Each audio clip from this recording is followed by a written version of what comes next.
Hi, everyone, and welcome to Spilling the Tea.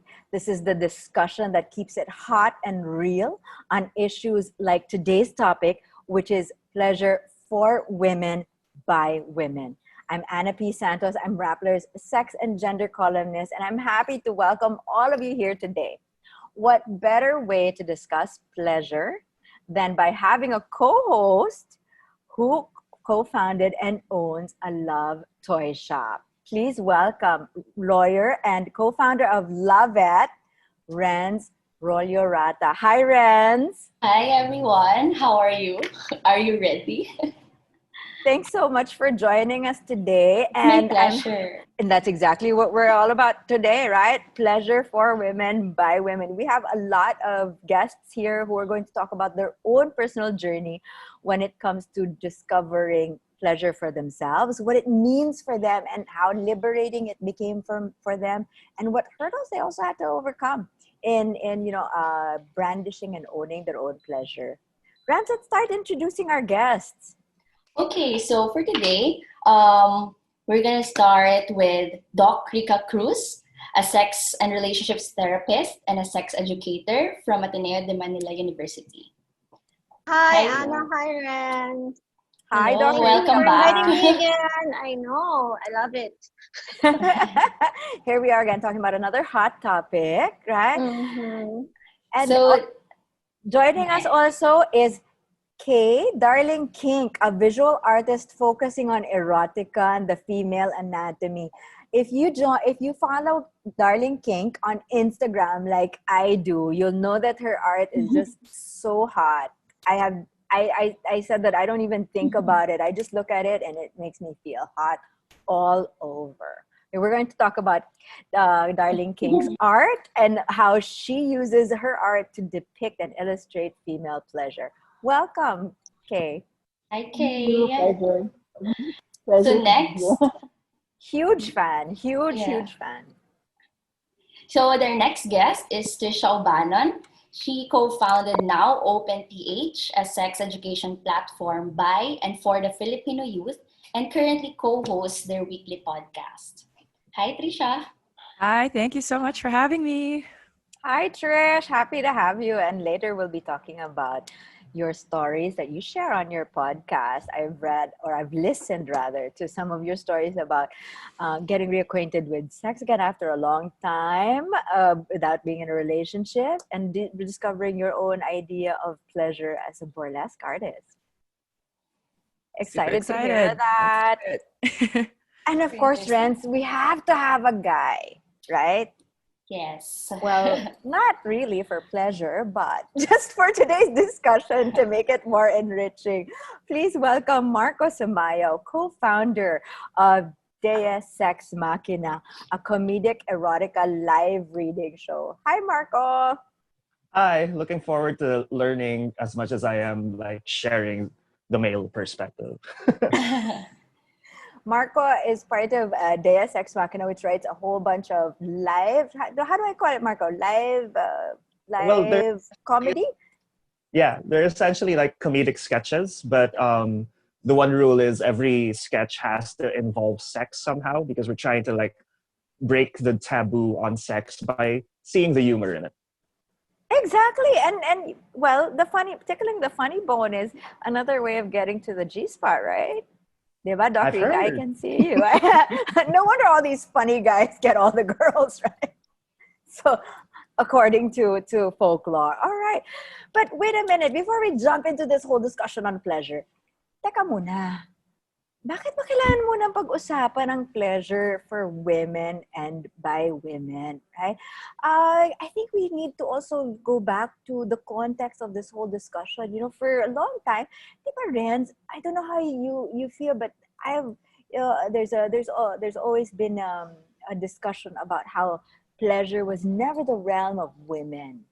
Yes. And for a long time, parang it's been used to shame us, to oppress us. It's taboo. You can't really talk to it with your partner, can't talk to it with your family. Maybe you can talk to it with your girlfriends, but maybe your bestest friends, but not really like in a normal conversation, healthy discussion with fellow in your age range. So yeah, this is something that's taboo and still a stigma, especially in the Philippine society. So this is a very good avenue that we can freely discuss it, especially with fellow sex positive people who also thinks that pleasure is really important for women. And parang yung packaging sa akin, when I was a kid, na parang pleasure, parang, when your mom says, dirty, dirty, no, dirty. Parang that's the way I would think about the idea of pleasure, di ba? Dirty, hands off, stay away. So, and growing up, that manifested into other different ways. I'll tell you a little bit. We're all going to ask you about, sharing your own lived experiences, and maybe to set the tone for that. I'll share my own. I've been writing about sex and gender for a long time, but I didn't come out of my mother's woo-ha saying, I'm going to grow up to be a sex columnist. It was also a long journey. And, that started for me with advocating reproductive health rights and access. So I couldn't even advocate or lobby for pleasure at the start of my own journey. Kasi parang if this were a hierarchy of needs, Maslow's hierarchy of needs, so parang I felt like women first had to, claim that right, that birth control is my right, to control my fertility and so on. And then parang Maslow's hierarchy of needs, self-actualization na yung pleasure, sobrang taas na niya. And I didn't realize that, when I go to sex toy shops overseas, or parang it looks like it's for a certain type of person only because they're dark, they're red and lacy and black. And it feels like, but wait, I'm not so like that. I mean, I'm just vanilla and I just want to spice up my sex life a little bit. Then I found Lavette Friends, and your site was just so friendly. So yeah, that's really our goal, is to remove the stigma surrounding sex toys, because I believe that sex toys really helped me in also discovering self-pleasure. I admit, before I actually got hold of sex toys, which is just 2 years ago when we were establishing Love It. So that was just 2 years ago, I first saw my first vibrator, and I never even had the idea of what kind of stimulation or pleasure this would give me. It's a really unique experience. So I had sexual partners in the past, but they're not memorable because I think I never reached orgasm also with this partner. So I'm happy to say now that I got to know toys, and I experienced that, and I believe that pleasure is a really important factor in discovering fully your womanhood. So that's what we want to give to Filipinas. We want to remove like the stigma, the shame that ano ba yan? Parang ang kinky mo, parang gusto mo ng vibrator, ang landi mo, ganon. So we want everyone to feel welcome. Everyone, men, women, couples are welcome to go to the website, and not, as we said, it's a pleasure shop that you don't have to hide from your friends. If you're opening our IG, you don't have to keep that secret from your friends. You can share our content to your friends, because we show it as art, our content. I like it also now, what made me feel welcomed in Love It was they showed different women of different ages, different body types. And I'm of a different age range now. And I was feeling like, am I getting too old for sex toys? Parang may ganung looming in my head, right? And then that was a space that I found welcoming, that, sex toys are for everyone, even of different body types. You don't have to be sexy. You just have to feel sexy, maybe. And that's, this kind of inclusion and open discussion about topics like sex is exactly what She Decides, who is bringing this talk series to us. It's exactly what She Decides wants. She Decides is a global political movement that is lobbying for body autonomy for young women and girls. This is, to give young women and girls the courage to speak up and stand up, to talk about issues like this that keep us oppressed or keep us back from actualizing or achieving our own, sense of liberation and even self-love. So thank you to you guys from She Decides for this discussion. Shall we jump into this, Renz? Yes. I'm really excited. I'm so excited also, and it's very interesting on the story that you shared. So maybe now we're gonna start with asking Kay, Darling Kink, on Instagram about her experiences and how she ended up being a visual artist for erotica and female anatomy. Pero teka muna, Kay, again, pero kailangan ko lang sabihin, no? Dun sa mga nakikinig at nanonood, tignan nyo yung Darling Kink na IG, okay? Like, when, I didn't know Kay before this episode, pero I would follow her, and, there are times when I just want to look at her page because I want to feel hot. And when I first saw her art, I felt wet. Okay, I was like, whoa. And I didn't think about what made me feel that way. Basta lang, hindi ko masyadong ina-analyze yung art niya, yung style. Basta ang alam ko, one look, you know. Yes. At saka Renz, parang ako yung nandun. Parang ako Yes. yung nandun sa art niya at ako yung, it's for me, the woman. Inaabang-abangan mo yung new post ni Darling King. Oo, more. At may favorites ako. Meron akong favorites. Naka-save, naka-archive. Nasa shower. Okay. What's your how do you come up with your illustrations, and did you really think about like how to show women's pleasure? Kasi yun talaga yung impact sa akin. Hindi ko alam sa others, pero ako, yun ang totoong impact for me. Well, first of all, thank you for appreciating my art. I always love it when people tell me that they feel these things when viewing my art. But for me, I started, I guess, illustrating my own perspective of, basta yung mga experiences ko, lived experiences ko as a woman. But I also started my career as a children's book illustrator. So, yun yung una kong work, children's toys, sumali ako ang illustrator ng kabataan, and then I got started from there.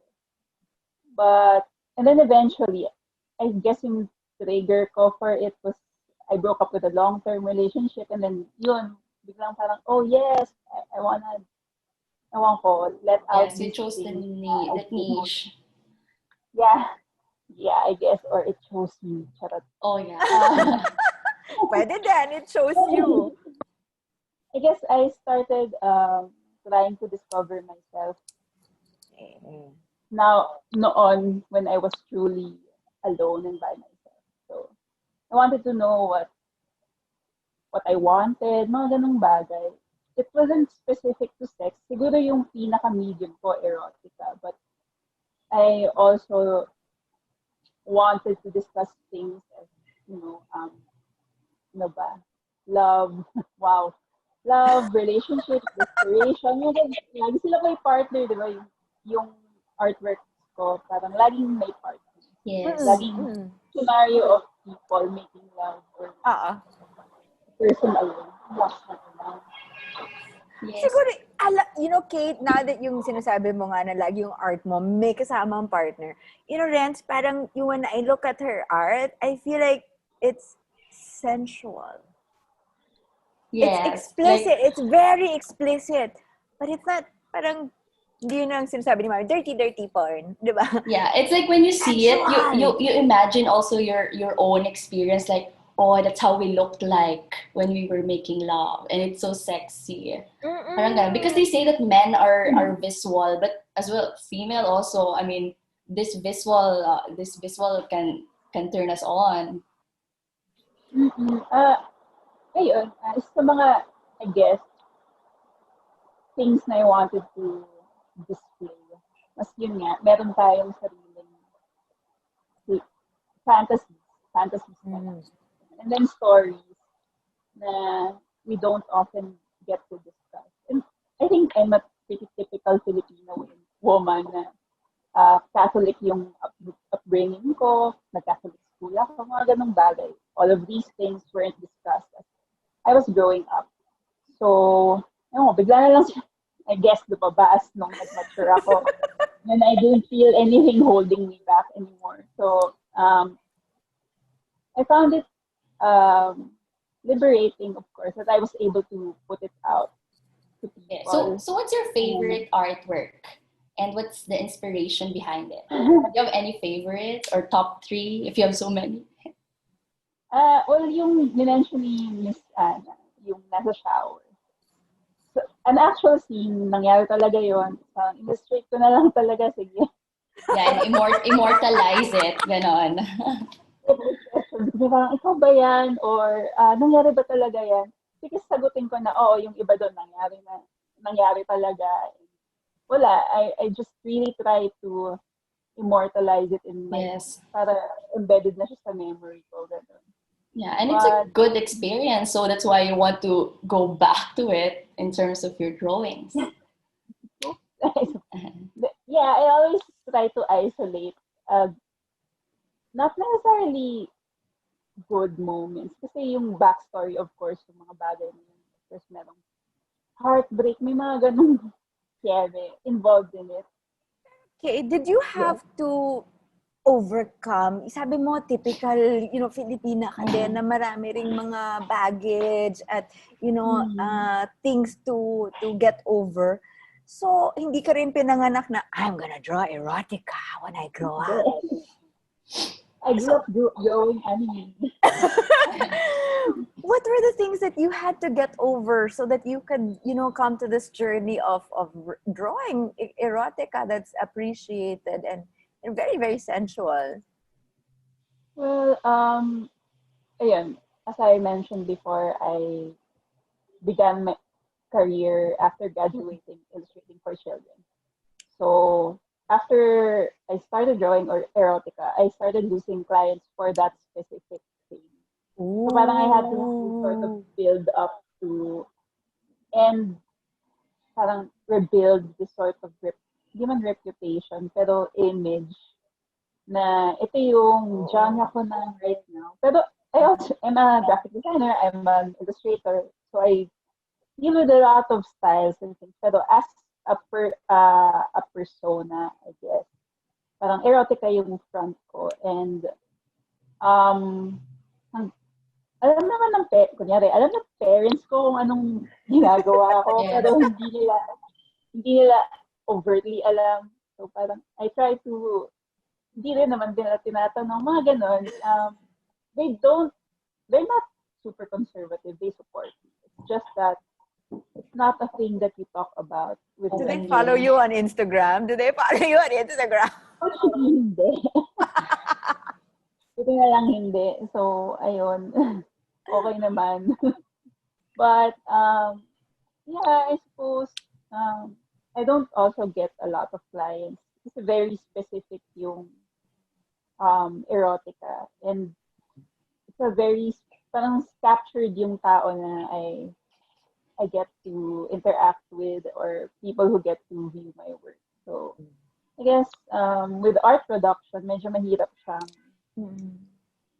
ibenta. But I still enjoy it. And masaya siya kasi, it's my way of expression. I'm going to go to Doc Rika now. Rika, you have a paper. You've done research on pleasure specific for the Filipino woman, right? Give us a sneak peek about the juicy details of that paper. Spill the tea on that paper. What's the deal on pleasure and Filipino women? First off, the title of the paper is The Mother, the Wife, and the Slut, Sexual Pleasure for the Filipino Woman. I did this study for over 3 years, where I interviewed different Filipino women, more than 60, magpa 100 na ata. And basically what I wanted to know is how pleasure is like for the Filipino woman, because when I was doing my training abroad, every time they talk about pleasure, it's all slated towards the Western narratives, Western experiences. And of course, you were talking about kanina how it is to grow up in a Catholic society, predominantly Catholic society, and how difficult it is for us women here to own our pleasure. So I did my study on it, and what I figured out was I did two models, but one is the identity model for sexual pleasure. The other is the sexual event model for sexual pleasure. So magkaiba siya. It's very complicated when you talk about Filipino women's sexual pleasure. But I will just say that what is the T for Filipino women? It's that their pleasure is very closely tied to their identities at that specific moment. Yes. What does that mean? And it means that, kunyari, this is so sad. Pangunahan ko na may priming. It's sad when you come to think of it, but it's liberating afterwards. Kunyari, as young adults or as adolescents, di ba?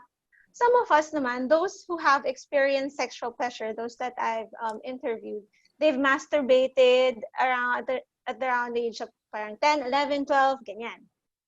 So they were able to figure out their pleasure and what feels good for them at a very young age. And then they would engage in sexual encounters before marriage, and they would enjoy that for sure. The thrill of having sex anywhere, you know, diba? Ginawa mo rin yun, diba, Ana? Oh, hanggang ngayon. Diba? So meron mga I refuse to think of that as my past tense, in the past tense. Very good, very good. But then once they become mothers or they become wives, nawawala yung agency for that pleasure, and that is tied to their identities as, like, you know, the self-sacrificing mother and the dutiful wife. And it's our Catholic beliefs that made us think that way. However, after no naman, diba, meron namang merong, what do you call that? Nare-revive naman siya. May renaissance. Yeah. May sexual renaissance. Ang tawag ko doon ay reawakening, sexual reawakening of one's sexual self. Yes. As mothers, they deprioritize their sexual encounters. And as wives, they either prioritize their husband's pleasure or they give in to unwanted sex. So may sexual compliance. Parang your body, in that context that you're talking about, Rika, it's like your body is always owned by somebody else. A woman's body is always owned by somebody else. And it's sad, right? If you think about it. And that's where our pleasure goes away. Doon siya nawawala. Kasi it's in deference to somebody else. But you will be surprised because a lot of Filipino women, married Filipino women, they will really say na, masaya na ako pag masaya siya.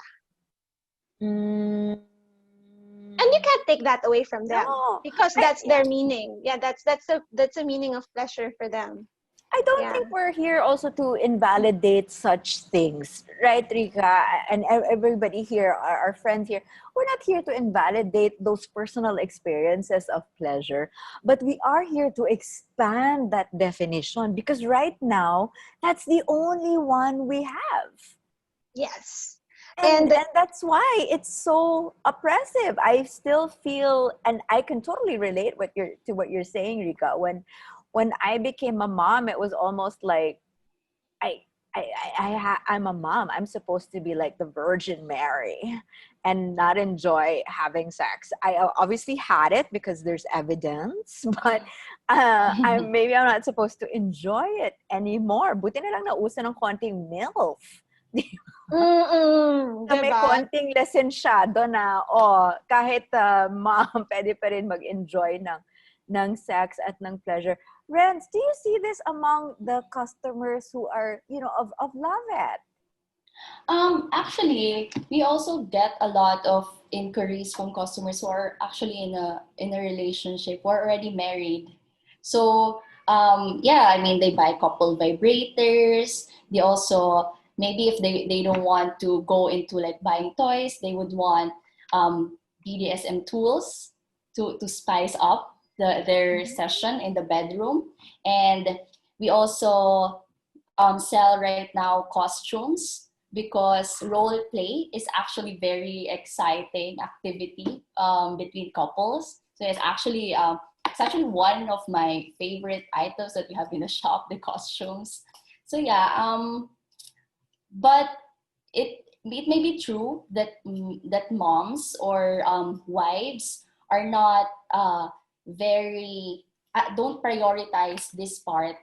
I mean, because majority maybe of our clientele is more on the millennial generation, and also who are single or in a relationship but not yet married. So you see that there's not a lot of wives or mommies who we talk to.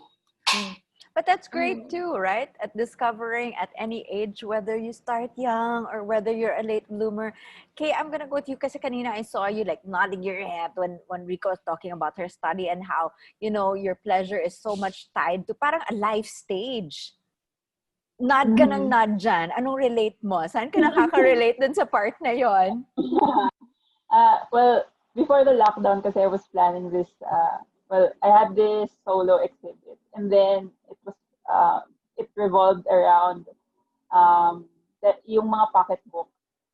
Tapos, parang yung artist statement ko kasi doon, yun lang yung meron tayo as Filipinos na mass-produced form of erotica. Available to Pilipinas. Tapos, super mabenta niya and super, talagang kinoconsume siya ng mga Pilipina. And then, makita mo lahat ng fantasies ng Pilipina doon.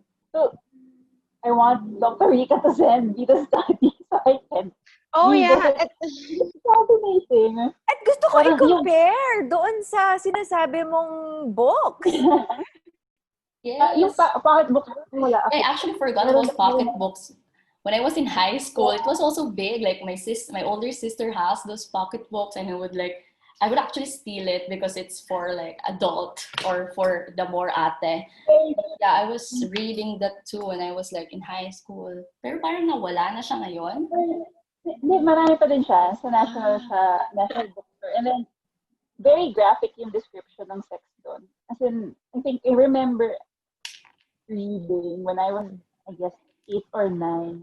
Tapos doon ko unang nabasa yung mga Filipino words for penetration, mga yung parang, wow, hindi ko alam tong mga bagay na to. Tapos, it's right there in print. Tapos hanggang ngayon, mass-produced siya, and doon makita yung parang fantasies ng mga Pilipina. Gusto nila magpakasal sa isang mayaman. Ganun yung plot eh. Mayaman, mamit silang mayaman. Pero wala akong study. Meron lang akong a few samples. Tapos parang, ito lang yung alam ko from my own reading. Na common in the, yeah. Yeah. You were talking about fantasies. Part of my study is to look at fantasies of Filipino women too.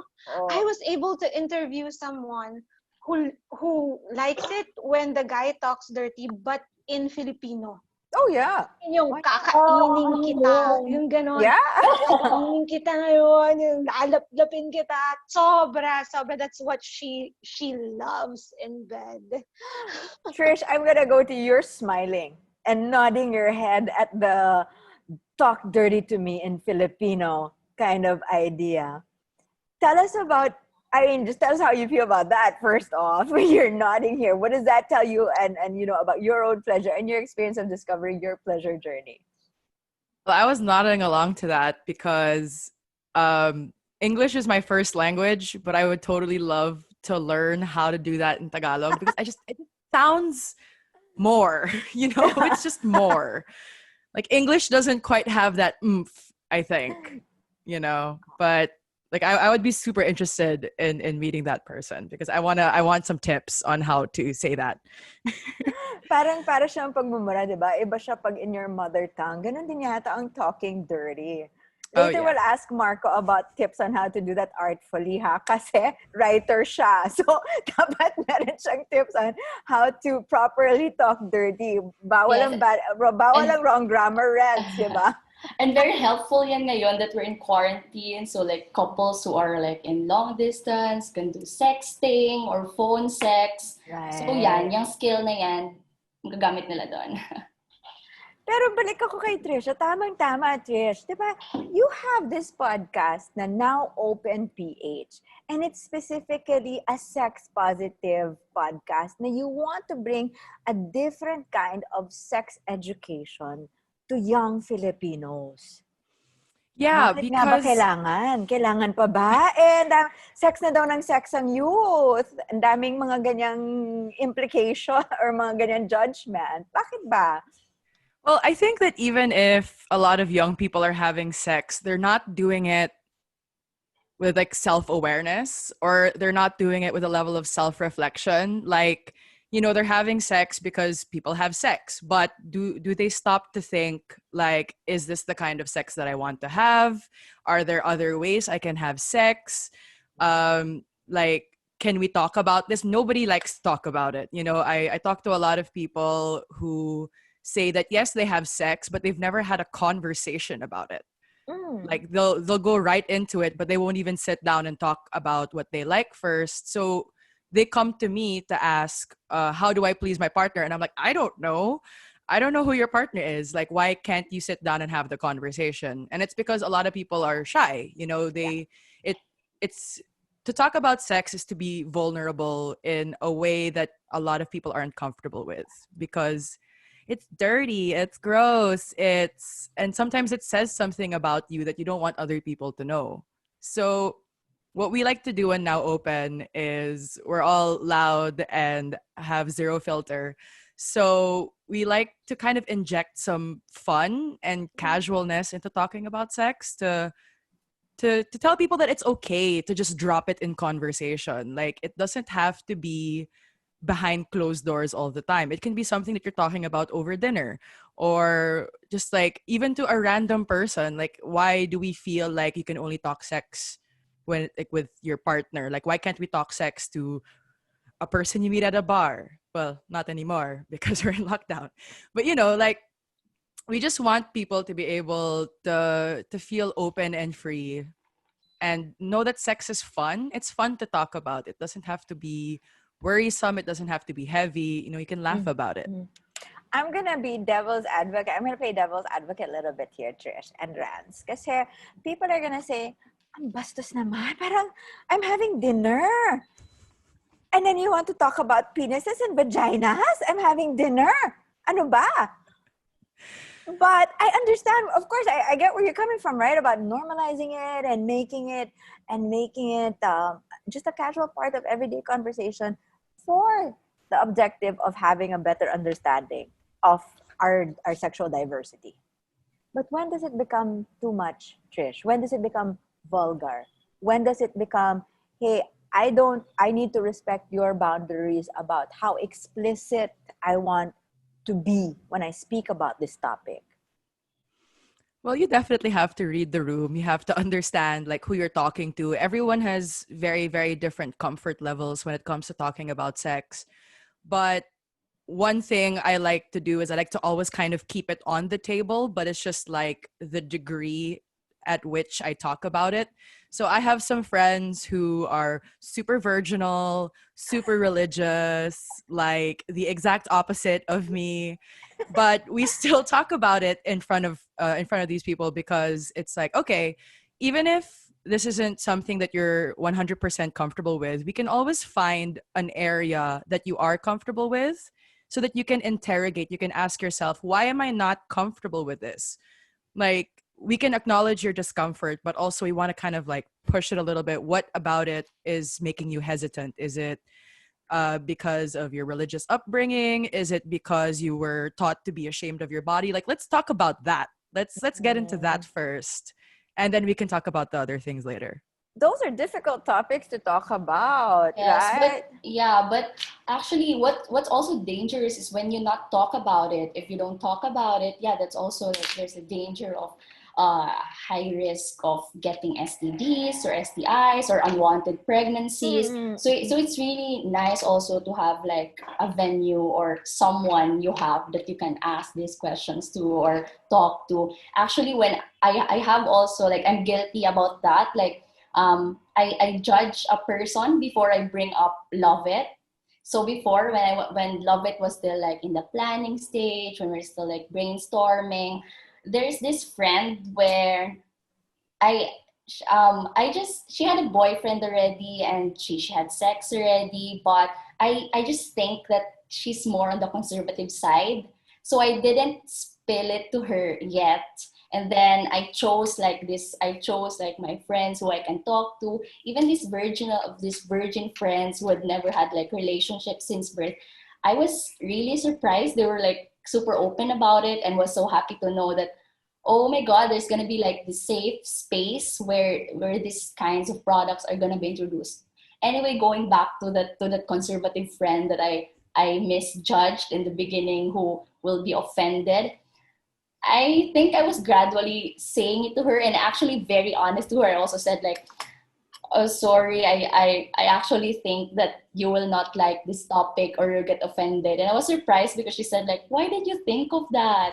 So yeah, it's also very, very surprising. Maybe like some people just think that these are the topics you can't really talk to people, but just try. I mean, you'll be surprised on the interest, the curiosity, and the open-mindedness of these people toward this topic. And I think, it's not just a matter of you just talking about it, blurting out sex. I'm listening to Renz, to Trisha, Kay, Rika, and I know Marco, and I know his art and his comedy.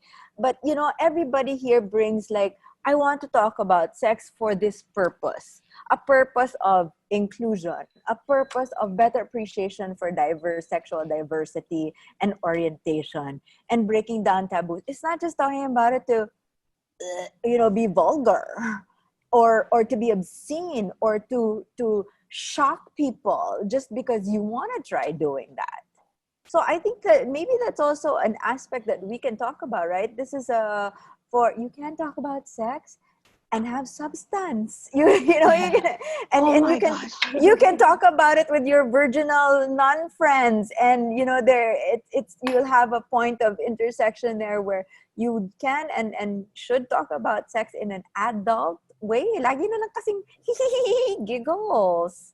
I think, Trish, that's something you want to address in your podcast, right? This parang way that we kind of shy away from these topics and therefore kind of like deny ourselves not just the knowledge, but also the idea of enjoying sex. Sex is fun. And with a condom and a large amount of lubricant, absolutely fantastic.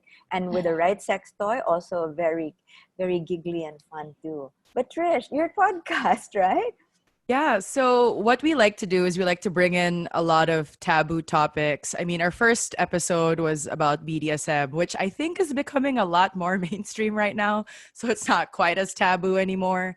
But we were talking about rape fantasies earlier, and we're actually doing an episode on that in the future because I want people to know that it's completely normal to have weird fantasies or fetishes, and you're not broken if you like something in bed that that most people don't like. A lot of people like to make fun of that, like, oh, the foot fetish, oh, that's kind of weird or something like that.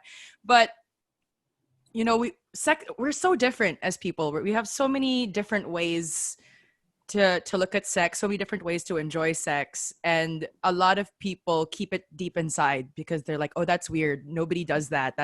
I don't want to ask them to call me a slut because does that mean, what does that say about me? So a lot of people are super scared of their own desires, and because of that they never fully let go. They never get to just indulge that indulge that basest part of you and they can't do it safely because they don't want to talk about it. So a lot of these things, like, you tend to do it a lot riskier, you're not as careful because you don't want to talk about it. And I think more than anything, that's what we want to do at Now Open. We want to promote super, super safe sex, no matter what it is you want to enjoy. If it's a rape fantasy, if you want to be dragged, cut, beat up, whatever it is you like, do it in a way that's safe so that everyone comes out unscathed, physically, mentally, spiritually. But Trish, meron ka pang dapat sana i-share sa atin. Right? You were and you still are ba a burlesque artist? Tell us about Well, that. yes. And how, what did, what did you discover about women's pleasure being a burlesque artist? Pero teka Well, muna, ano ba yon? What did you do as a burlesque artist? Para we're all on the same page on understanding that. all right. So burlesque is basically stripping with extra steps. I mean, like a lot of people like to put it above stripping. It's like, no, burlesque is an art. And honestly, I think that's really unfair to strippers because strippers can do things that I can't even imagine. And I have so much respect for them. But I guess burlesque would be more than, if not stripping, it would be the art of strip tease. So it's more about the tease than it is about the reveal, which, stripping would be more inclined towards that. Another joke that we like to make is that strippers make money, burlesque dancers make costumes. So I don't earn anything. I have spent more on burlesque than I can ever hope to make back. So yeah, I got into burlesque maybe, I don't know, 4 or 5 years ago, and there wasn't a burlesque scene here. We were at a kink event, so I was part of a kink rope performance, and some photographer from the States asked, "Oh, how's the burlesque scene here?" And we're like, "There is none." And then he asked us if we wanted to start one. And we're like, okay, sure. So we did. That was it. It was just 3 of us, 3 girls, this one dude who was our producer because he used to produce shows in the States. And we had no clue what we were doing. Like, I don't know how to dance. I have 0 coordination. I still don't know how to dance. But it really isn't about that, because what I've always known about myself is I know that I'm an exhibitionist. I know this. I've known this for a very, very long time, probably even before I had the word to describe it. So I love to perform, and I like sharing my body. I don't know. Maybe my therapist would say that a part of it is because I want people to love me and to accept me and to think I'm attractive or whatever. But when I was dealing with a lot of body weight issues and body dysmorphia, I found that burlesque really helped me accept my body for myself. Like, I thought, do I have to be skinny for this? Do I have to look good? Do I have to look a certain way for my burlesque to be impactful or for people to enjoy what I'm doing? And burlesque has seen me fluctuate like 50 pounds, that kind of range. Right. And even 50 pounds heavier, it's still the same exhilarating, thrilling experience of sharing yourself with others. So being able to take my clothes off in front of like 100 people and have them cheer you on, even if you don't feel like 100% about yourself, has helped me feel 100% about myself more than anything else I've ever done. I like that so much. Yung revealing a part of yourself can actually be a source of pleasure. That you didn't talk about sex at all, right? No. You didn't, or being with a partner intimately, but there's so much pleasure to be derived from sharing your body in a certain way. I'm going to ask Kay about that too. You share your art, your sexual fantasies through your art. Meron ka rin ba na-feel na gano'n, na you derive pleasure from that as well? I don't think it's I don't think it's pleasure. Wait, iisipin ko baka nga. No, I guess for me, yung function ng art is more of me internalizing this thing that happened and putting it out there. I guess I get pleasure in a sense that I'm content and satisfied that I'm able to share this, and people are happy to respond to it, or people respond to it in a positive or negative way. I guess that's where I derive pleasure. I like being able to open conversations with people about this, about pleasure, about sex. Parang it's a good channel for them to be able to express. I've had a lot of women come to me and say na, ito yung ginawa namin ng husband ko, or ito yung ginawa namin ng partner ko, thank you for things like that. Na parang, wow, parang that's really nice to hear. Okay, may comment kami dito from one of our audience, from one of our viewers. Sabi niya, she likes how, I think this is in reaction to you, popular or mainstream pornography is usually the point of view of men. Hi.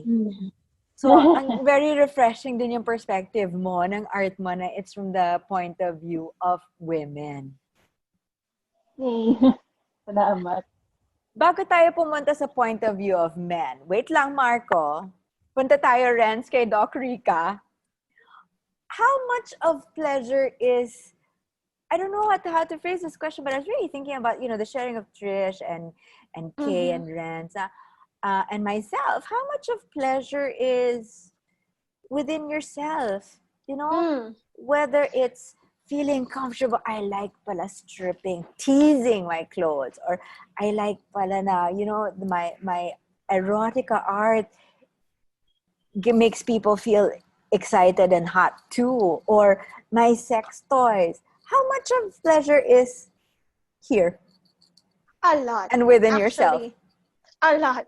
Most of it. Kasi the model nga is based on your identity, right? And katulad ng sinasabi ni Trish kanina and ni Renz and ni Kay, parang using burlesque, it was very sexy for her and it helped her with, diba, her sexuality. That's the good part of the model. It's the renaissance, yung sinabi mo. It's the reawakening of one's sexual self. And when I interview these people, when they get to reawaken their sexual selves, it's through things like that, the burlesque, the toys, the art, or things that they feel that they have or that they're good at. And then they start feeling like sluts. They actually say it. I feel like I'm a slut. I feel like I'm a pokpok, but it's a good kind. It's embracing that slut in you. And because of that, because you're able to embrace everything, you became a mother, you became a wife, or you became every Filipino woman's identity is combined, you get to parang reignite that whole body, mind, and soul part of yourself and your sexuality. And that's where pleasure comes from. Parang what I saw when I was interviewing these women are that women who have experienced sexual pleasure, like really, really good pleasure that they have, they can own it. They have the capacity to get over and deviate from the cultural beliefs and the stigma. Plus, they get to exhibit their sexual agency. Just like the burlesque part, right? And the art, the toys. It's our sexual agencies, not another person's, that make us do these things. And when we tap into that, when we get to tap into that, we get to own our pleasure too. It's like boom. Yeah. Loving myself, I think, was the best thing I ever did for my sexual pleasure, because before I had my first orgasm, I was having sex, but I thought I was inorgasmic. I thought like, I can't do it. But the thing that was really stopping me from having an orgasm was that I was so concerned with how I looked during sex. I was your sucking in my orgasm face, stomach. your orgasm face. Yeah, and I was like, I had to look good. I had to suck in my stomach. I had to like contort my body in all these terrible ways just to look good, right? So the one time, the first time that I had an orgasm, I don't know. I think it just kind of flew out the window for me. I think I was drunk. I don't know. But anyway, I didn't care anymore. So I didn't suck in my stomach. I let it hang. I decided to move in a way that I'm pretty sure was not attractive or whatever, but it felt good to me. So like the moment I was able to let go of my hang-ups about my body and, not feel disgust about my body, that was the first time I ever had an orgasm. And I was like, oh, that's what I've been missing out on. orgasmic, literally. And then Shaba, you just fall asleep afterwards. It's like, okay, you can leave now. Yeah, thank you. Yeah. Thank you, go. Sometimes I do that. Like, I'm just like, nakaganon ka lang sa bed for a good 2 minutes. I can't move, man. I can't move. I need my pamunas. It's like that. But that's true, Trish. You know, in my second model naman, the sexual event model of sexual pleasure, which what happens really in that event, a specific sexual encounter, one of the main things is for you to be able to let go of your inhibitions. So it's really a surrender. If you want to have that pleasure, if you want to have that great sex, you should learn how to let go of your inhibitions and just embrace who you are and what your body looks like. And, diba, ganda mo eh, whatever you look like. Marco, tamang-tama dun sa point na yon about shedding inhibitions. You write about sex, you do sexual comedy for Deus Ex Machina. How does humor help shed inhibitions? May correlation ba? Oh yeah, definitely. So we found that being able to laugh about sex actually breaks this sort of preconceived notion we tend to have, because in a country like ours, a lot of people fall into one of two categories: people who put sex on a pedestal, or people who keep it locked in the basement, never to see the light of day. And the thing is, if you bring humor into the picture, you start to realize, it's on the same level as you. It's part of being human. It's part of, just an everyday experience. Sexuality is tied to your identity, right? It's essential to who you are. And if you learn to laugh about it, you can be at ease with it, and therefore at ease with yourself. And so suddenly healthy conversations about sex start flowing. In fact, one of my favorite stories is one of our performers is a former high school teacher and Wow. human resource trainer. And He was actually my teacher in high school. Oh, great. and she was she's like the most tita person you can meet, like super tita. But when her coworkers watched one of our shows where she performed, suddenly they started being more open about their sex lives with her. They started asking her for advice. They started, being more candid about it. And it was great. And I love that our show was able to do that for those people. And, that's something we've been trying to keep going then with our audiences, with our members. You're talking about parang breaking from sexual repression through comedy. A harmless way to do it would be through comedy. Kasi Trish, parang I'm not sure lahat ng tao kaya burlesque or baka maybe I won't go into sex toys first. So maganda palang entry point ang comedy. Oh yeah, definitely. Because laughter is such a universal emotion, right? It's something that connects us all. If you connect it with sex, something that does connect us all as well, then it just becomes a lot more normalized. And just for people who are watching also, Rian, saying, I've watched the plays of Marco, and the actors are friends of mine, and I love it. It's so funny. So when we say that they use comedy to talk about sex, it's not to make fun of sex. Oh, diba? No. Hindi yung minamock yung sex, hindi yung minamock yung, ay, yun ang gusto mo.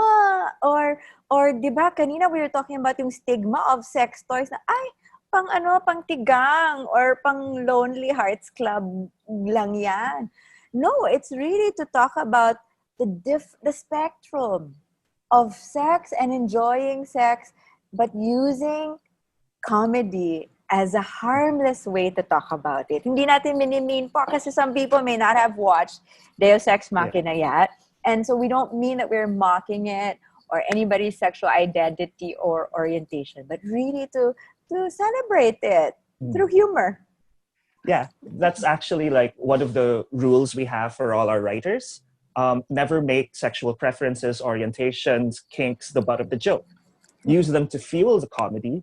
Create funny situations in which these preferences, kinks, and orientations are the norm and just run with it. It's actually very wholesome if you think about it, because we're trying to be positive. We're trying to be like all kumbaya, love everybody, everyone's welcome, and it gets the message across. We found.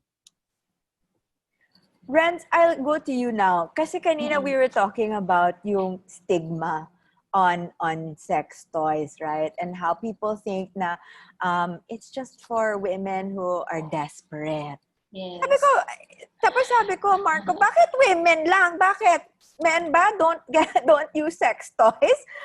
Di ba? Parang ganun yung connotation pag women at sex toys.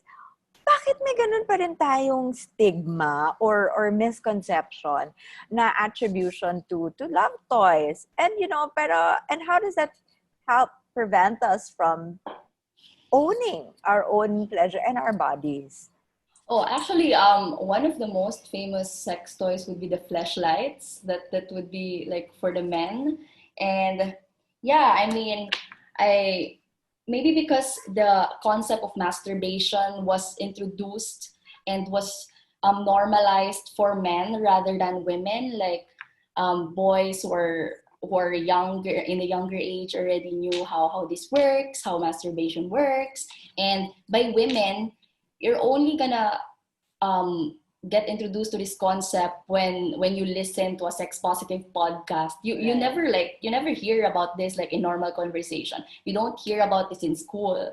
So yeah, you don't even hear about this with, I don't know, even medical professionals. I'm not sure about that. Yeah. Like your OB. I have Dr. never had, Rika, the exception. Yes.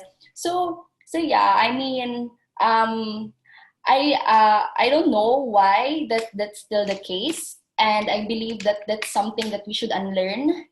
That's like a concept, something that was planted to the minds of women na you have to fake your orgasms or Nako, magalit si Dr. Rika dyan sa mga faking your orgasm. Yes, but that's so common. That's like a super common occurrence for women, that they had to fake their orgasm for the pleasure of their partners. But you have to unlearn that and show them that like sex is a journey, and it's not, the end goal is not to reach orgasm or to have sex with a partner. It's a journey even with yourself only. Ganon. Siguro, Marco, parang when you listen to the women here who have been sharing their own experiences of discovering and owning their pleasure, and parang when I listen to this panel, we all have our different definitions of what pleasure means to us. On the side of self and the side of sexual pleasure, it means different things to different women. Pero all of us had to parang come to terms with it and claim it. Whereas men, parang it's your birthright. Yeah. Ano ba? Diba? Parang men are just entitled to it, to take it also. Now, you, Marco, would you be able to share with us your own, journey about... Yeah, you're coming to terms with what pleasure means for men, and also how, kasi parang dun minsan nagkakaproblema sa consent because of the misaligned understanding of what pleasure is for men and what it is for women. Mm-hmm. And there's a way to get around that, I think, right? To talk about consent, to talk about what is actually pleasurable for both parties. I think part of it, and I'm not going to say this is true for everyone, right? But I think part of it is the way you learn about sex in an all-boys school is very efficient, right? Like, it's all about the penis. You rub it, something comes out, it's good, it's great, you're done, right?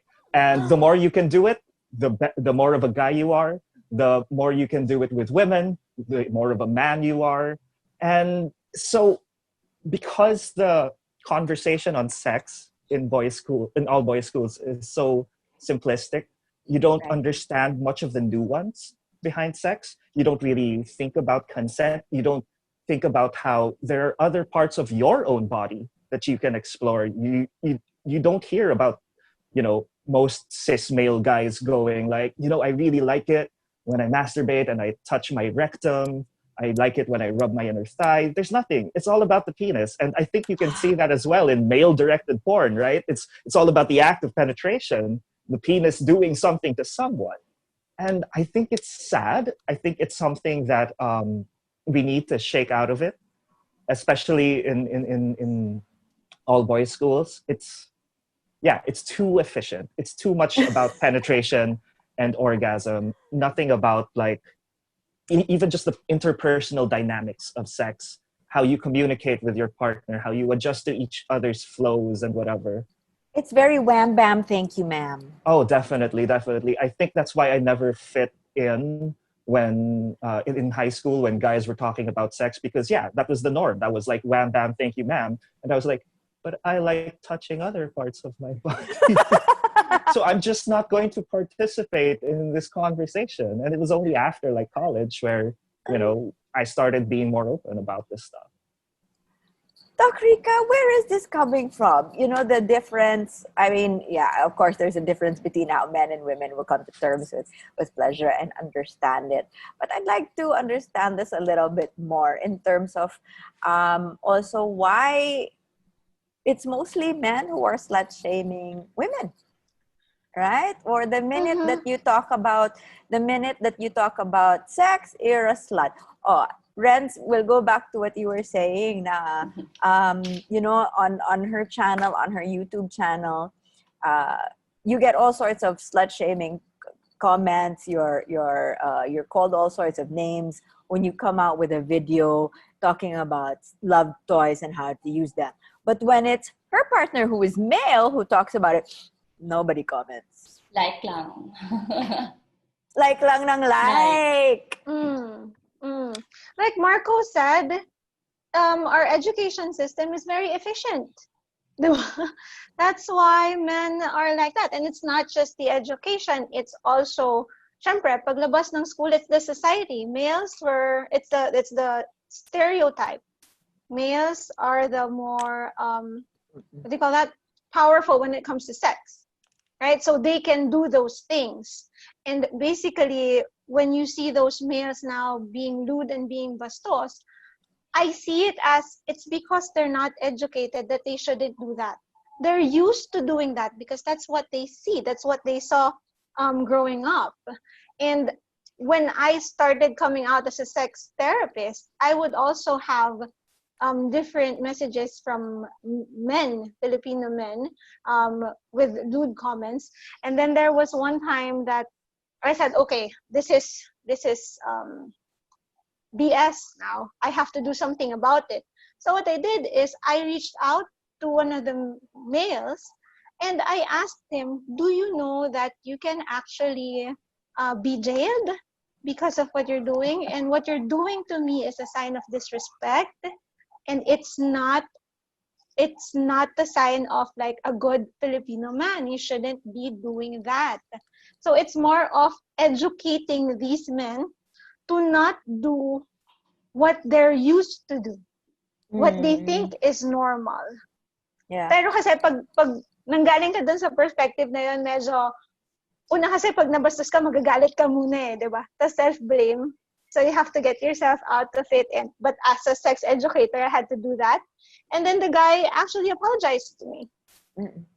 He apologized and then he said that, okay, I will tell my friends too. And he agreed to me using that conversation as a post.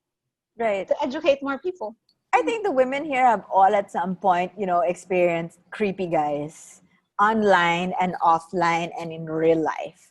And more so when they know what we talk about and what it is that we do. How do you handle that?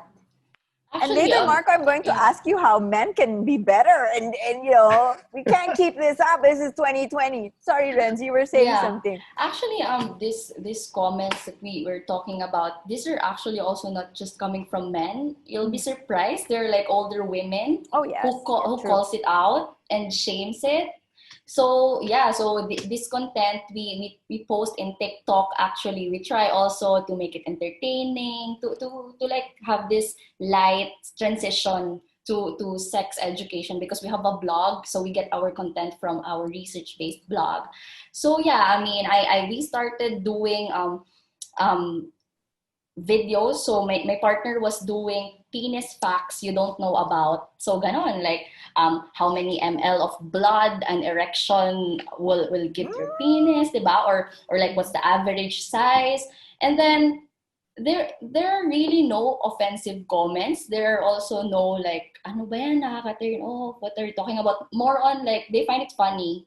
They find it funny, they like it. But when it comes to like me posting something, ayun, like there are lewd comments from the men. Like I talk about the benefits of using love toys, for example, and they would comment like, sample naman dyan, ginagamit mo ba yan? Ganon, na parang, meron ka ba niyan? Pasample naman, parang kailangan mo ba ng partner? Ganon. So it's very, I don't know, the comment section is just really a dark world. So it's, yeah, if you're toxic. Like, yeah, if you're like, if you've been talking to like fellow sex positive people for a long time, like in this industry, we've talked about partners, like for collaborations and everything. I can't help but to have this like illusion that, oh, the Philippines is becoming like a sex positive country, like the stigma is disappearing. And then you go back and you try to go into this platform and share your content. Wala, parang nakaka-shock na, ang layo pa pala natin sa ganon. Still a bit of abyss there. Trish, what about you? Coming across creeps and condescending titas and lolas.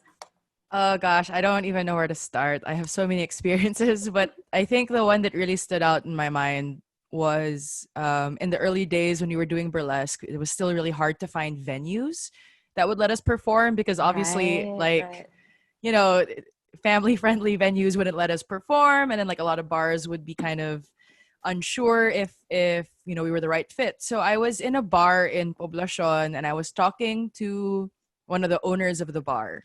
Right, it was just me. I was the only girl, and I didn't know anyone else in the group. And there were like 4 of them guys. And I was talking about burlesque. I was trying to sales my way into booking an event there. You know, it's like, oh, it would be so much fun. Like we could do this, we could do that. It'll be great. And you know, at first they seemed really interested, and then it got really, really disgusting really fast. You know, really raunchy, disgusting. Well, like they started asking me if I could do like a private show, and I'm like right now, like tonight. And I was like, what do you think I do? And like one guy literally, like no words, just did this to me. In front of you? And I was like, in front of my, like when I was talking about burlesque, and he just did that. And I was like, okay, I'm leaving this conversation because that's gross. Yeah, it was so bad. And I'm like, yeah, I take my clothes off and I enjoy it. You know, and I will do it if you pay me a lot of money. But, you know, I'm not going to do a private show, especially like by myself. Like that's super unsafe. And I did not go back to that bar for a very long time. And I still don't go there unless I'm with other people because he was the owner. So it's like, who do I make sumbong to? Right. So, Marco, what is it about is there anything that's so intimidating to a man about a woman taking control of her pleasure? When you hear a woman like Trish saying, I like taking off my clothes, I enjoy it. Is there something very intimidating about that for a guy? Sorry to ask you, but as the male representative, Okay, so personally, right, I'm not intimidated, but I can imagine that some of it might come from this sudden reversal of their expectations because men are raised to believe they're more dominant. And so when a woman asserts herself and takes agency over her own body, suddenly it's like, wait, how am I the weaker person now? And they get threatened. I think it comes from a lot of insecurity about their masculinity. In fact, going back a little to the topic of sex toys, I know a few guys who hate the idea of women's sex toys because they're bigger than them or they can do things that the guys can't. And I'm like, yes, but you can also participate in that. You can help use the toys with your partner and it's great. You know, and this just, I think a lot of it really does just come from insecurity. I know, Marco, that you're not intimidated by this, and but were you always at that place where women's pleasure was normal and it was fine and it's something to be embraced? And were you always at that place, or did you have to come to terms with that too?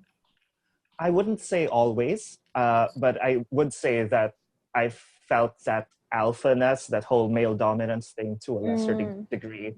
I think it was because in high school, in college, one of the first friends I made was a girl, and we just formed this very healthy, open friendship where we talked, and I just learned so much just by listening. And I think that a lot of guys can get over this insecurity, this toxic masculinity, if they remember to sit back and listen. Sometimes they don't have to be like the life of the party. They don't have to dominate the conversation. They can learn something just by conversing with women. Real women who will tell them honestly how they feel. Oh yeah, definitely. Yeah, this is so nice. I mean, I think it's so refreshing also to like hear a guy saying that listening is also part of a relationship, and getting to know each other and understanding better women's pleasure, because sometimes we don't get allies in men and older women, right? Rance, let's jump into the questions. Ang dami ng mga nagtatanong. Yes. Okay. So first, what kind of lube do you suggest? Rance, maybe you can take Yes. We always suggest water-based lube for condoms, because you can use lube we can use condom with lube, and also with your sex toys you should use water-based lube, because the water-based lube does not damage the material of the condom and the material of your toy. So that's really what we want. Of course, we don't want like your condom breaking because you're using like an oil-based lube who's like rubbing on it or something. So it's water-based lube. Sabi ni Marco kanina, other men are intimidated by sex toys because it's bigger than them. Rance, you've got some samples there. Are they really bigger than the average man? Pero hindi naman sa size yun, di ba, Doc Rica?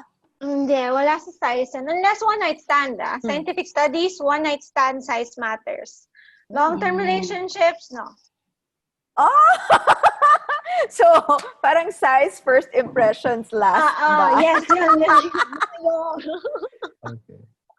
Kasi yun lang maalala mo sa kanya. Maalala mo, oo. But Reds, you have some really cute toys. They really look like toys, right? I also want to show everyone that like sex toys are not gross. They're not ugly. We should like erase the negative connotation that it's dark, it's only for like kinky and dirty people who wants to have like, I don't know, very realistic toys. So for example, this one here, it's a classic vibrator. Like, it's really like your classic black vibrator. Flashlight yata yan eh. Yeah, or a pen. So yeah, this is also like really nice for beginners, because you can start with, you don't have to like penetrate this toy right away. You can just start the vibrations like in your erogenous zones, in your neck, in your vulva, in your clitoris. The clitoris is really like, I don't know, the one of our best sellers would be the clit sucker, because apparently not all women have experienced clitoral stimulation. They don't even know where the clitoris is. So yeah, that's also something we talk about later, because an audience talked about like where really is the clitoris. So yeah, for example, this one too, it's a wand massager. So that's so cute! Yeah, sex toys right now are really innovative na. Like, they look really like toys and with playful colors. And I like the handle actually of this one, because of course it doesn't vibrate, so it wouldn't numb your hand. And right, so this one is very bendable. So yeah, wand vibrators are also one of the most popular. Wait, what do you do with the wand? Do you just wave it around with fairy dust? Yeah. It's a wand. Yeah, the tip is the one who has like powerful vibrations. Actually, wands have more powerful vibrations than like the regular rabbit vibrator or vibrator, because this one really is designed for a pinpointed stimulation because of its design.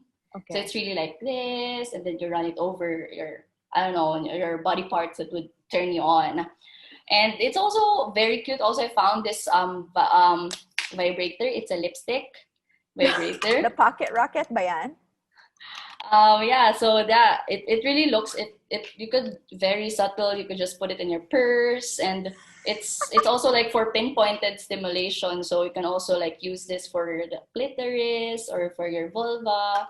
So yon, I mean, also about what Marcus said, that men are sometimes intimidated by the toys. You shouldn't be, guys, because toys don't kiss, they don't cuddle. Well, they will not replace you. They don't hug. It's just really designed to add pleasure to your sessions, and it's scientifically made for that. There's research that the vulva really would react to this kind of stimulation, to vibrations, to sucking. Actually, so if I may share also with the panelists, like, I've had to chat with Renz before. All of us got together today, and of course, I'm a fan of her shop. What was new to me also, and this is me already, right? I would like to think I'm a little self-actualized when it comes to my sexual pleasure. I'm like, yeah, you don't just have to go, watch some porn, get down there with your vibrator. You can, you can stimulate other parts of you. yes. Like, and it's not in parts that other people can see. For example, my neck, right? My neck, behind my ears. Behind your knees. Behind your That's knees. also an erogenous zone. So, parang that whole idea also of parang hindi lang siya sexual pleasure eh. I found that it was also enjoying my body. And Rika, at my life stage, I find that harder and harder, right? To enjoy my body because it's getting older, hormones are changing. So I like very much this idea of I need to discover my body changes and what it likes over the course of this lifetime. I think, the discovery of the body doesn't really stop.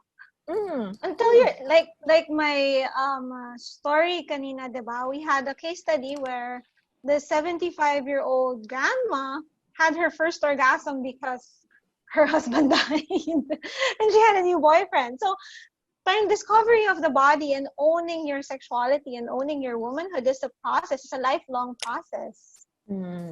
Okay, may isa pa tayong tanong. This is for everyone, ha? Kasi asking tips. So crowdsourcing ito. Diba? Mobilize na ng team. Go! What are some tips to make oral sex safe and enjoyable? Who's gonna take one for the team first? Flavored lubes. Flavored lube. Oh my gosh. Super. Favorite There's yun. this lube I Flavored like. It tastes like vanilla cherry. It's just so good. Like, I feel like I could just take a spoon and like eat it. But I shouldn't. But it really makes it really fun down there because, like, I mean, my partner's a woman, and vaginas don't taste like, they're not supposed to smell like flowers. They're not supposed to smell like candy. I do love the smell and taste of a natural woman, but I also like food. So So you put them together. yeah, so you put them together. I'll be there for like an hour, Okay, so flavored lubes. Mm-hmm. Okay, and Trisha's personal favorite is vanilla. What is it? Vanilla cherry. Okay, Something vanilla like that. cherry. Yeah. Noted. Noted. I'm like noted with thanks. Okay, Marco. Okay, so my tip is for guys who want to get better at cunnilingus. And honestly, you just have to practice keeping mindfulness while you're doing it.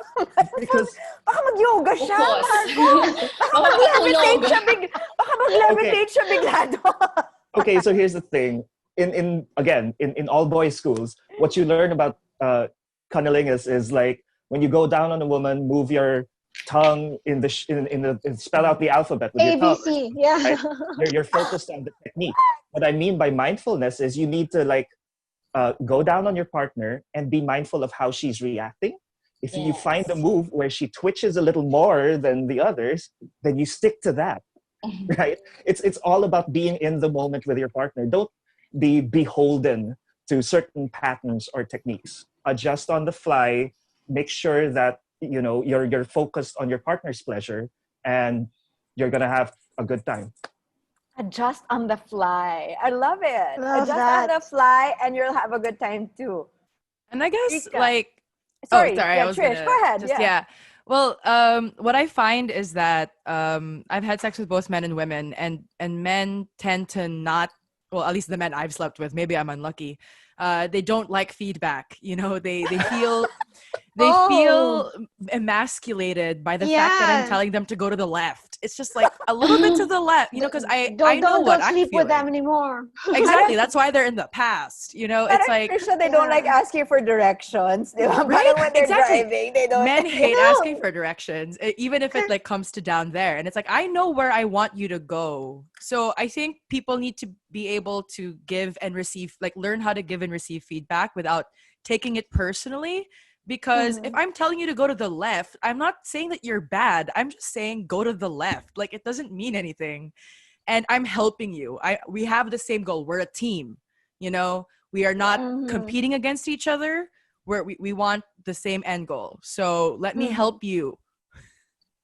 Yeah, it's not a performance. It isn't. I actually sometimes say, I need you to do one finger. Okay, slowly. 2 fingers now. Okay, make it 3.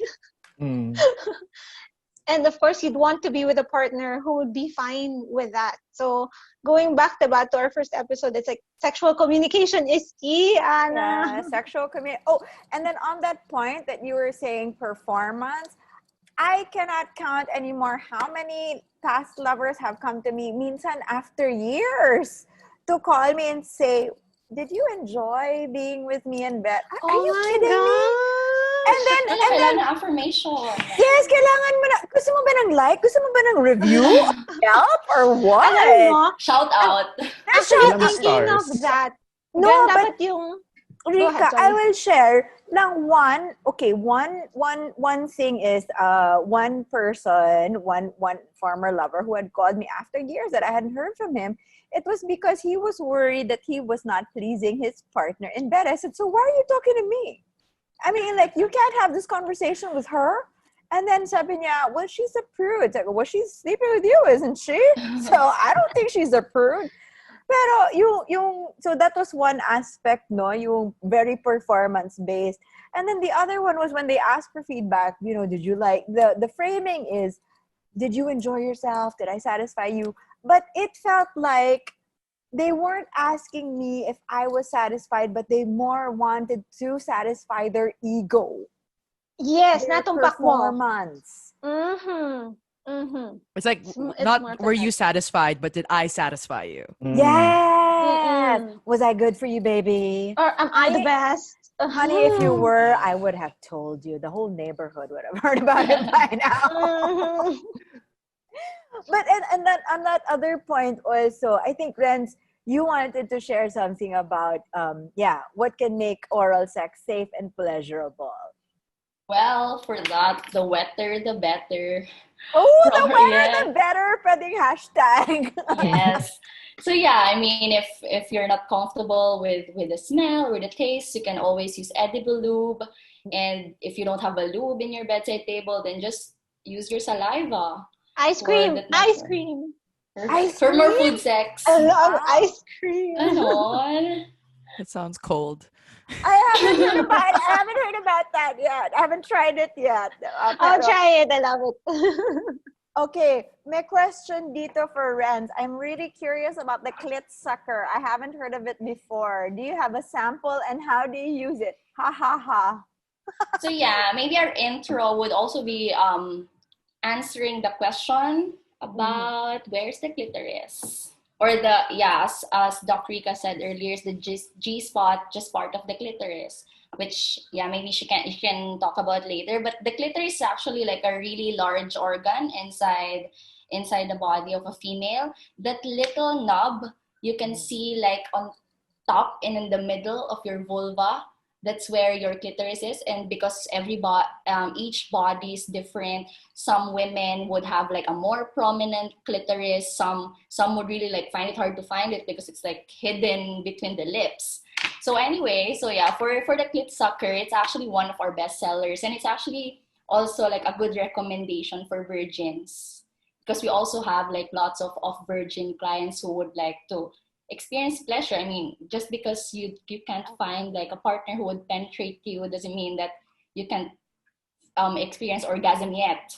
So yeah, you decide to like experience pleasure with like a clit sucker. So clit sucker is basically something like this. Oh my God, it looks like a thermal scanner. Yeah, so yeah, it's like a really cute toy. So this one here, you point that to your clitoris, or you open your vulva and you place your clitoris inside, and it has the sucking function.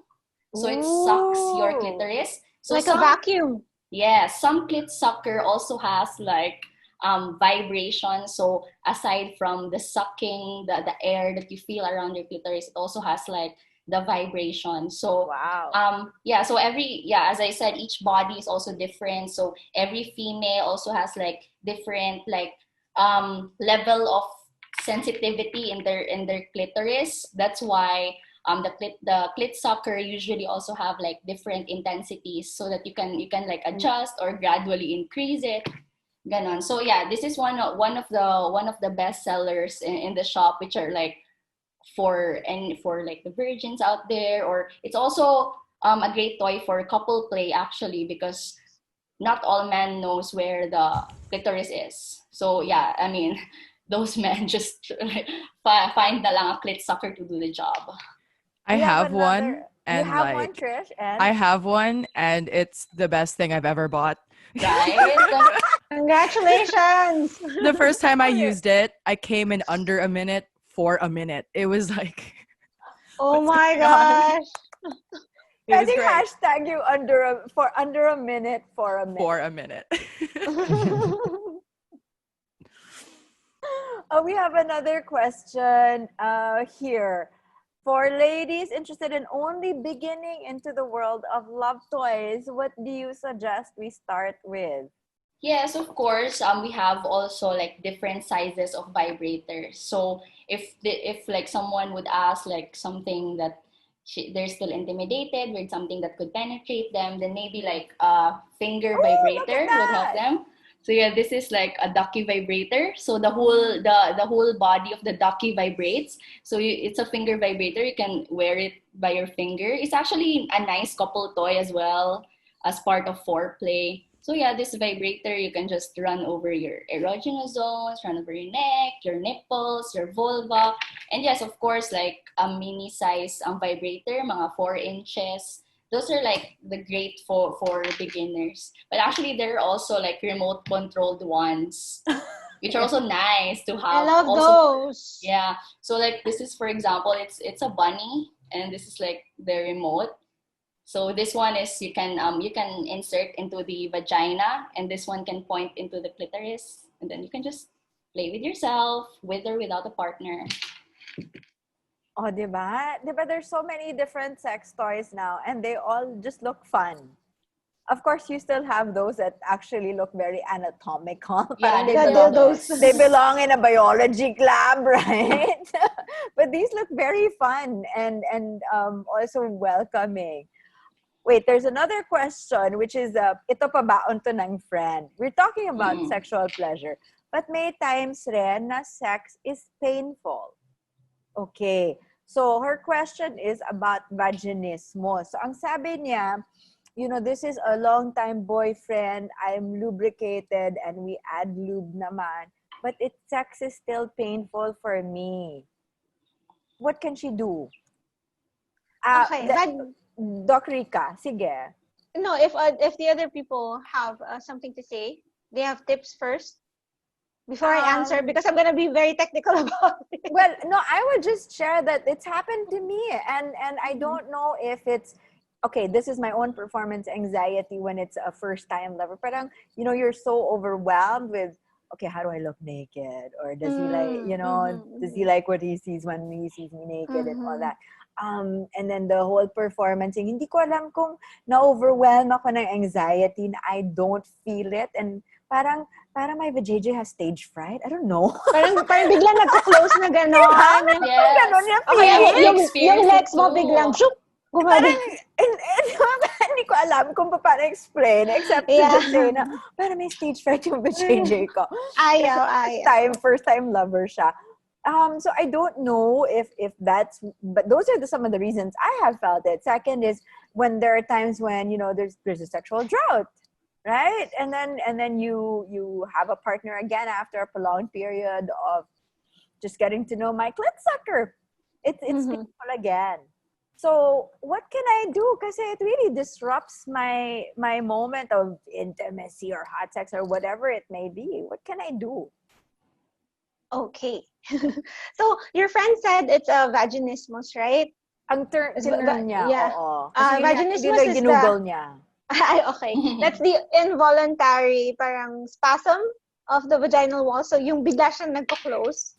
But the term that we use now is genitopelvic pain disorder or penetration disorder. Ano ba? It's a bit, yeah, it's a bit technical. But it's quite, well, we don't have the stats here, even in the States, because not a lot of women will go to you and say that they have this or they experience it. But according to stories, anecdotal, it's common, lalo na for women na after pregnancy, going through menopause or yung menopausal or yung mga may medication because it stops the lubrication, the natural lubrication of the body. So yung tanong mo kanina, Ana, kung ano yung gagawin, I think we have to pinpoint the cause, and that's what therapy is for. I've had clients who've had that.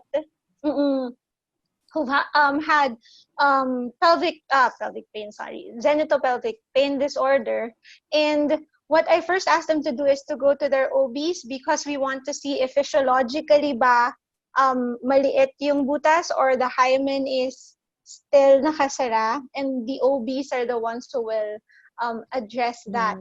But if it's psychological or ano naman, parang it's just because of lack of lubrication, then painful intercourse can really be addressed through gentleness and patience. Gentleness and patience. Yes. Oh, so And maybe of we course, won't hit a home run tonight, but you have to try again tomorrow, maybe later. yung mga clients ko who were able to have like good intercourse or good sex after having pain, it took us probably 6 to 8 months of practice, patience, kasi it's really, if it's penetration disorder, it's really naglalok. And you have to relax yourself. Sorry, Rika, Dr. Rika, parang that sounds like, when you talk about disorder, that sounds already like on the very kind of going on that far right, way over their side. But what if it's just painful? Like, painful. Yeah, my friend said that she has it's a long time boyfriend, and she enjoys him and all of that. She's quite young. She's well lubricated. Yeah. And they've, apart from natural, nagsa-supplement din daw ng lube. So, baka, what could it be? Parang, baka vaginismus is more on that very far off side. Baka is there something else? Extreme, something milder? Could it be something milder? If it's something milder, kaya, diba, it's gentleness and patience. It's more about, yun nga, baka she's not comfortable. But I'm gonna attack this from a therapist perspective. Kasi if it's a psychological factor, then I really have to talk to her and figure out what's going on. But if it's just like lack of lubrication, then lubricants or estrogen-containing creams, diba, for menopausal women, medications, as prescribed. So there's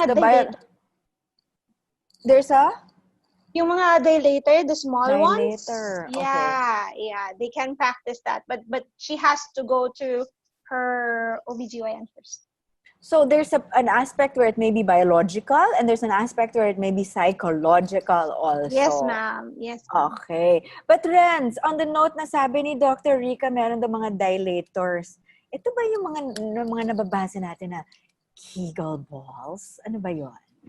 Well, Kegel balls. Kegels. Kegel balls. So you use it to perform Kegel exercises. So there's actually like two different opinions about it, because if you have vaginismus, it means that your muscles are involuntarily like getting like tight inside. But the the Kegel exercise, the goal actually of that, you do it by tightening your vaginal muscles.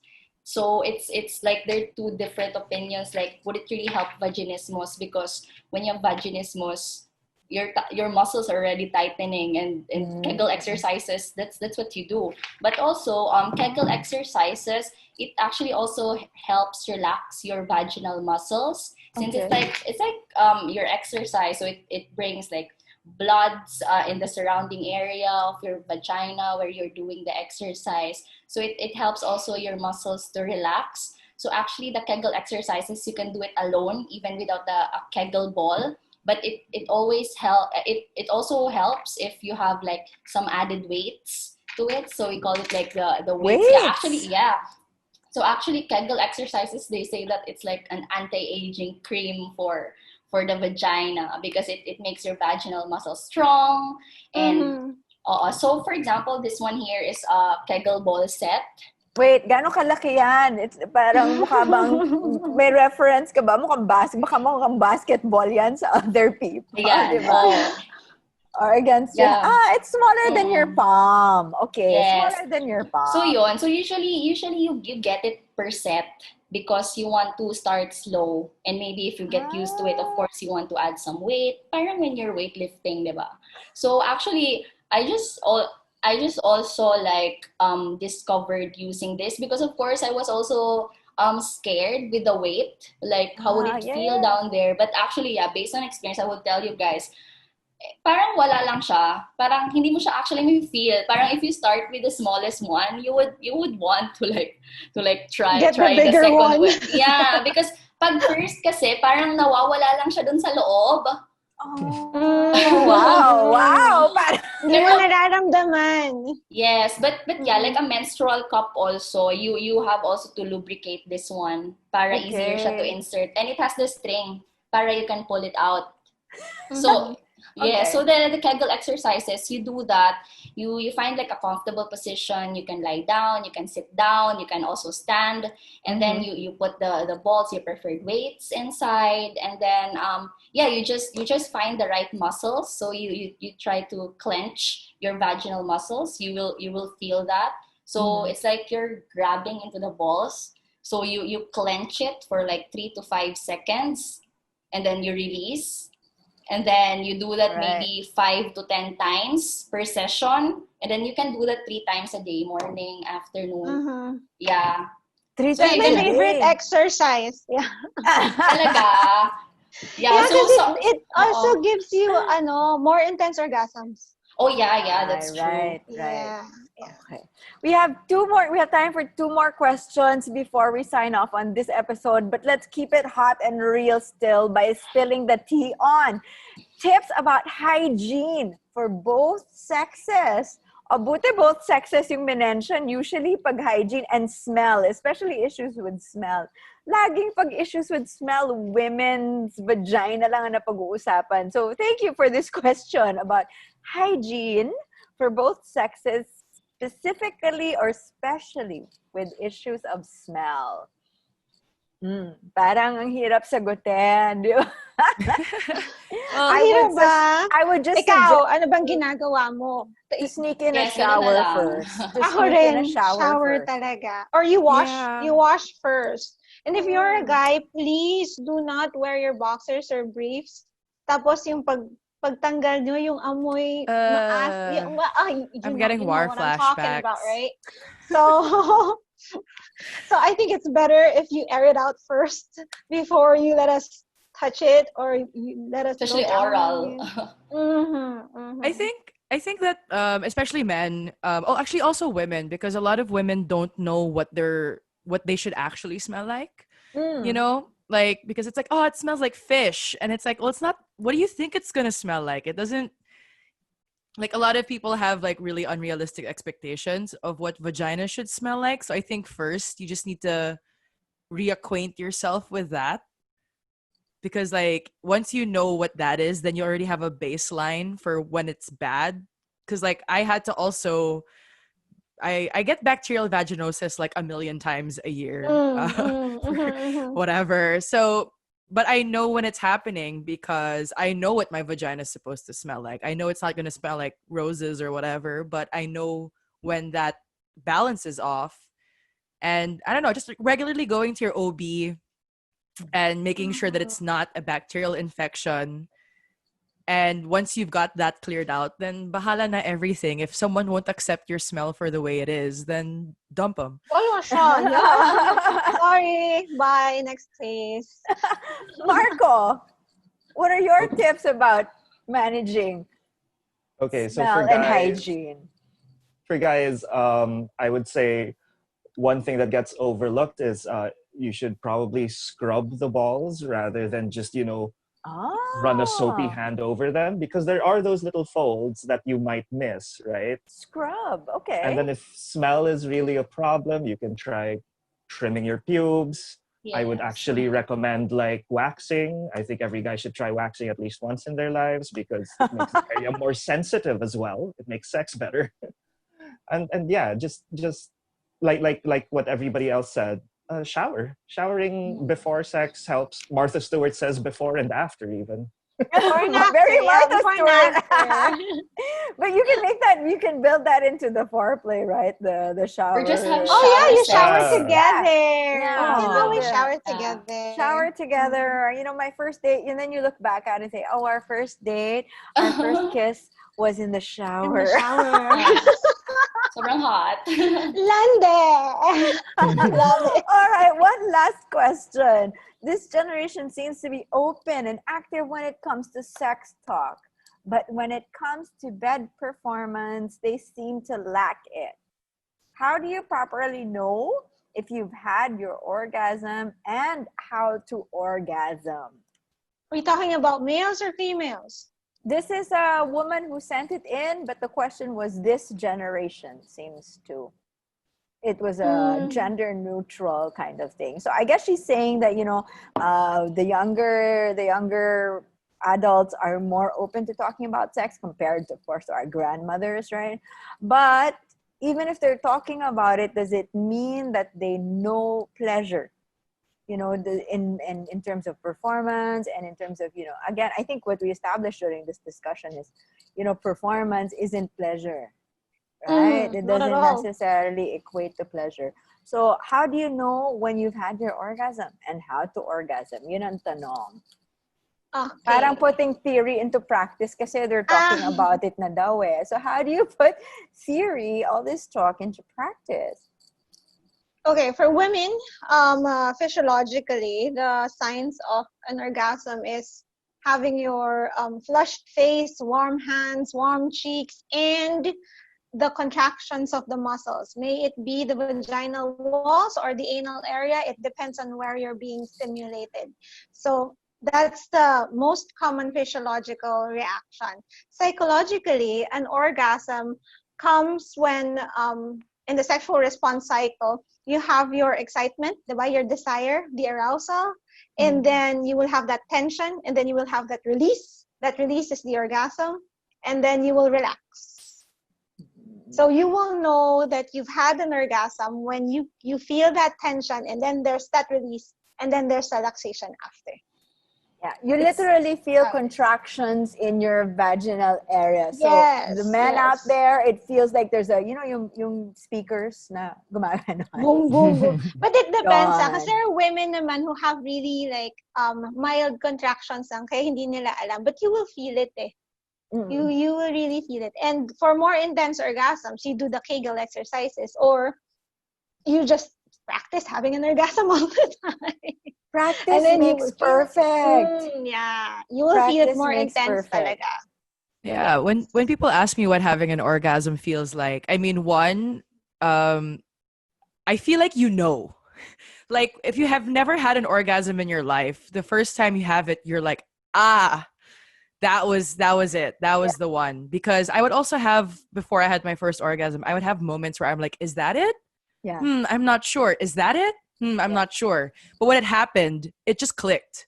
It was like I had no doubt in my mind that it had happened. But like I guess more physically, if I had to describe it, it's kind of like when you're holding in a pee and then you finally pee. It's kind of like that, you know, the tension and that release. Yeah, that's correct. Yeah. The holding in of the pee is actually what you do when you do your Kegel exercises, right? Right. You exercise those muscles, and when you have an orgasm, it's the same muscles that contract, so you will feel it. Marco, what's your input on this?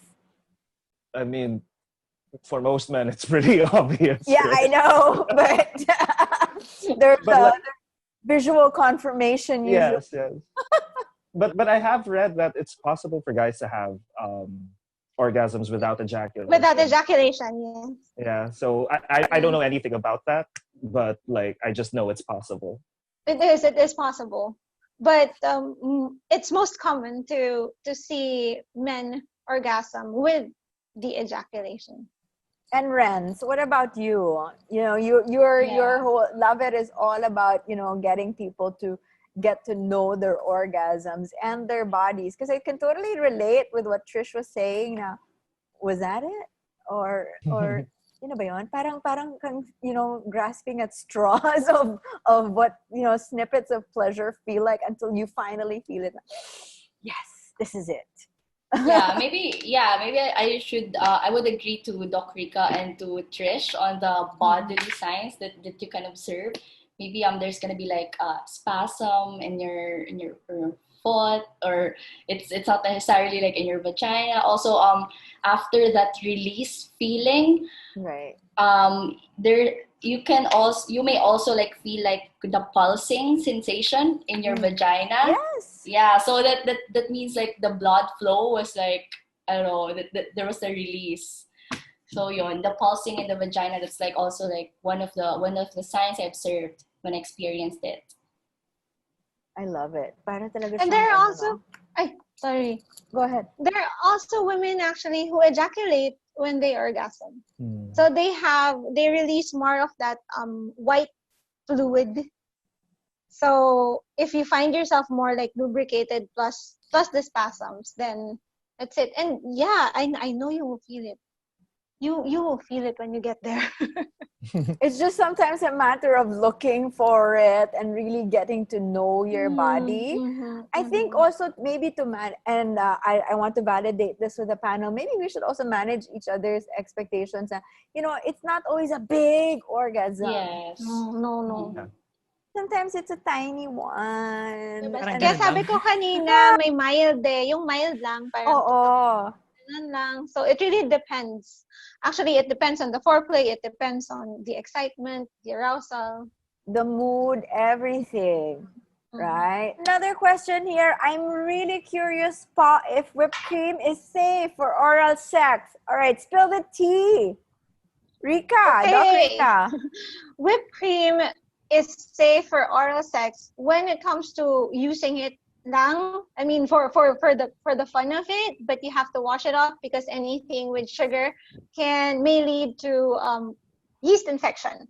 But it's not safe in terms of protecting you from sexually transmitted infections. So at least that's clear. But it's okay to use as long as you guys are STD free, STI free. Rancy, you want to add to that about using whipped cream? Yeah, yun lang. I mean, maybe if you're using, if you're doing oral sex with a guy, so you're doing blowjob, that's safe. And we just have to be very careful with the whipped cream going inside the vagina when it's the female oral sex, because as what Dr. Rika said, it would really like cause vaginal yeast, which is very common to the vagina is very sensitive to those kinds of like foreign bacteria, foreign elements going inside it. Mm. But we've been getting a lot of questions about mixing food with oral sex, so maybe that's another way of Okay also lang. masking. Yeah, but I was thinking maybe it's a way of masking the smell. If kasi parang may yung questions earlier were parang may inhibitions about smell. So baka that's a way of navigating that delicate part. And it's not easy to have that conversation with your partner, right? Unless ma-read niya yung room na, let's take a shower. Yun Or ikaw kaagad. na mismo magsabi, let's just take a shower. Oo, Diba? correct. Or ilabas mo na yung lube mo, or ilabas mo na yung ice cream mo. This isn't just for eating, right? Or another kind of eating going on down there. Sushi. True. Sushi platter.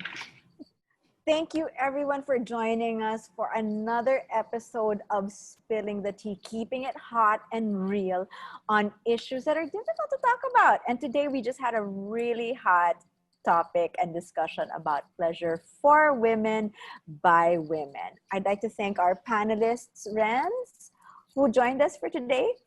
Guys, if for your love toy eats, if you found it, if you're now ready to explore that kind of pleasure, our website is www.loveit.ph, and you can also follow us for art content, really pretty content in Instagram. So that's at loveit.ph.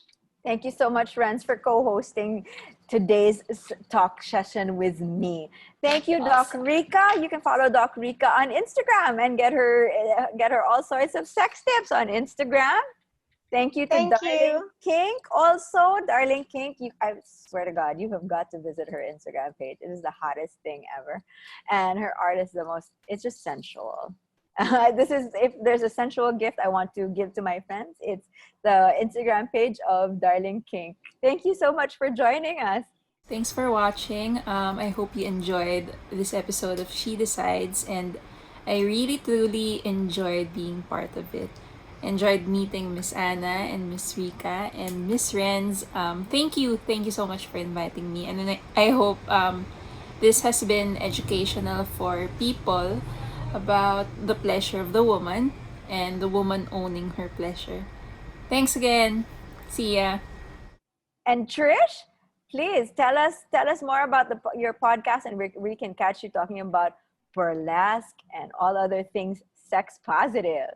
Yes, you can catch me on Twitter at Trisha Bannon. It's a mix of sex stories, nudes, burlesque videos, and my cat. So there's a lot there for everybody. And you can catch the Now Open podcast every Tuesday, 9 p.m. Facebook Live, Now Open PH. And we're also on Spotify, Apple Podcasts, Google Podcasts, and everywhere else you can listen to podcasts. Thank you so much, Trish, for getting. We'll get to listen to you on Now Open PH. And Marco, thank you so much for joining us for a male perspective on pleasure for women. Where can we watch more of the shows of Deus Ex Machina? Are any shows coming up? Yeah, so we're still in the planning stage of our anniversary celebration. We're celebrating 6 years. Wow. You can find us, you can actually find us on Facebook at Deus Ex PH, on Twitter, Deus Ex PH, and YouTube, also Deus Ex PH. And before I go, I just want to tell everyone to just try to have the kind of sex where you and your partner or partners high five each other at the end. Oh, I love it. Oh, yeah, that's what I do. High-five That's each what other. we do. Same. You know, ang ganda ng Always, visual we do that. nun. Ang ganda ng visual nun. Parang goal, di ba? Perfect. That'll be our couple goals for today's session. When you think about pleasure for women by women and pleasure with your partner or whoever is keeping you happy, give them a high five or think about scoring a high five at the end. Thank you so much for joining us for this session of Spilling the Tea. This is brought to you by She Decides, a global political movement for the youth, by the youth. For the last 3 years, She Decides has been rallying behind young women and young girls to speak up and stand up for their right to assert body autonomy, because they know that when she decides over her body, She decides over her future and her happiness. 2 words to live by, she decides. And spilling the tea. We'll see you till next time. This is Anna P. Santos. Thank you again for joining us.